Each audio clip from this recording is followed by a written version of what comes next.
Hello, everyone. Welcome to my YouTube channel. I have to say, this whole situation with Danny stopped me in my tracks.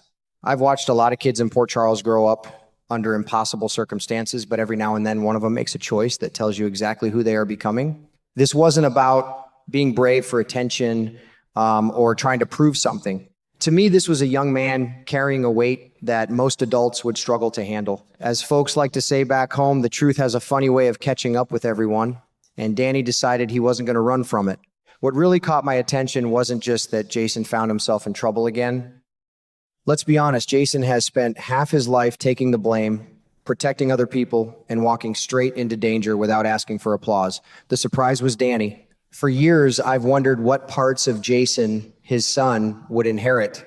Would it be the quiet strength, the stubborn loyalty, or maybe the habit of putting everyone else ahead of himself?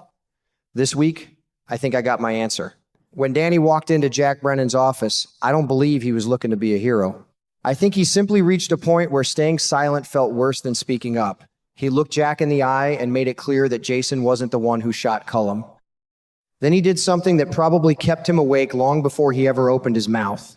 He revealed that it was Rocco who fired the shot.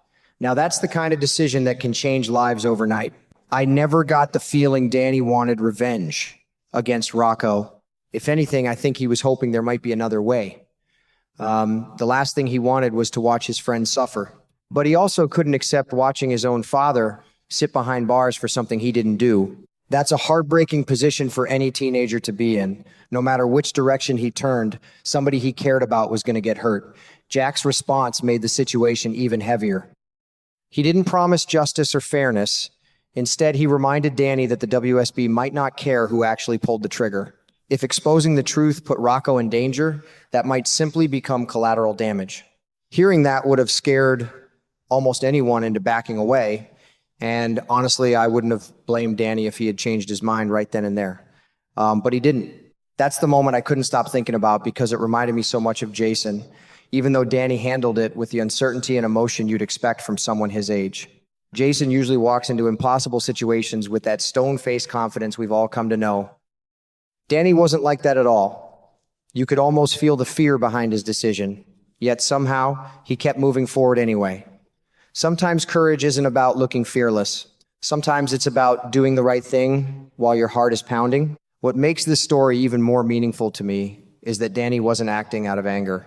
He wasn't trying to destroy Rocco's future. He was trying to save his father's. Those are two very different motivations, and I think that's an important distinction. In Port Charles, we've seen plenty of characters lie to protect the people they love.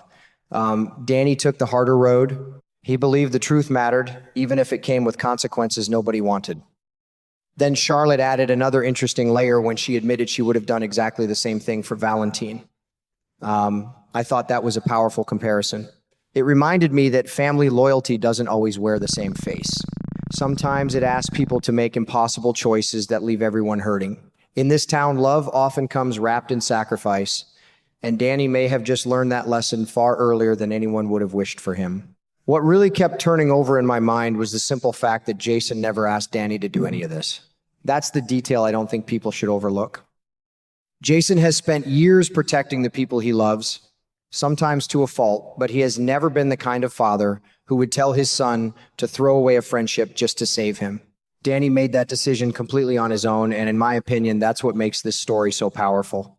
I've watched Jason for a long time, and one thing has always stood out to me. He never wastes time talking about honor or loyalty. He simply lives by those values, even when they cost him dearly. Somehow, without giving Danny a lesson or a speech, those values found their way into his son. That's what surprised me the most. Danny didn't inherit Jason's habits because someone taught him what to say. He inherited the way Jason sees the world. When Danny looked at the situation, he didn't see an easy choice between his father and his friend. He saw an innocent man carrying the blame for something he never did, and that was enough for him to decide that silence wasn't an option anymore. I'll tell you what, that's a burden no teenager should have to carry. People can argue all day long about whether Danny should have protected Rocco or protected Jason, but I think that misses the point. Danny wasn't trying to choose one person over another. He was trying to choose the truth over a lie that was getting bigger every single day. That's a much harder decision than people realize. It's easy to stay quiet when speaking up will hurt someone you care about. It's a whole different story when you know that telling the truth could destroy one relationship while saving another. I honestly believe Danny spent a long time wrestling with that decision before he ever walked into Jack Brennan's office. Kids don't simply wake up one morning and decide to expose their friends. That kind of choice eats away at you. You replay every possible outcome in your head. You convince yourself to stay quiet. Then you convince yourself to speak. Then you change your mind all over again.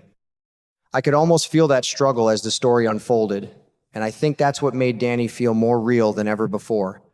The sad part is that Danny probably understood exactly what he was risking. He knew Rocco might see this as the ultimate betrayal. He knew their friendship might never recover. Friendships at that age feel like the whole world, and losing one can hurt more than most adults remember. Yet Danny still believed that letting Jason remain the fall guy would have been even worse. As the old saying goes, the truth will come out in the wash. Danny simply decided he wasn't going to wait for someone else to bring it out. What impressed me even more was Charlotte's reaction after everything came to light. At first, it looked like she was ready to blame Danny for turning to Jack. Honestly, I couldn't even blame her for feeling that way. From her perspective, Danny had just placed Rocco in an incredibly dangerous position. But then Charlotte said something that completely changed how I viewed the scene.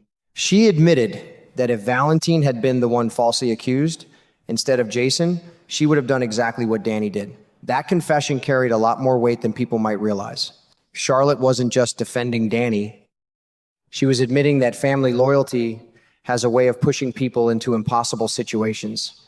It's easy to judge someone else's decision until you imagine your own father standing in the same position. Suddenly, everything becomes much more complicated. Charlotte's honesty reminded me that these young characters aren't simply repeating their parents' mistakes.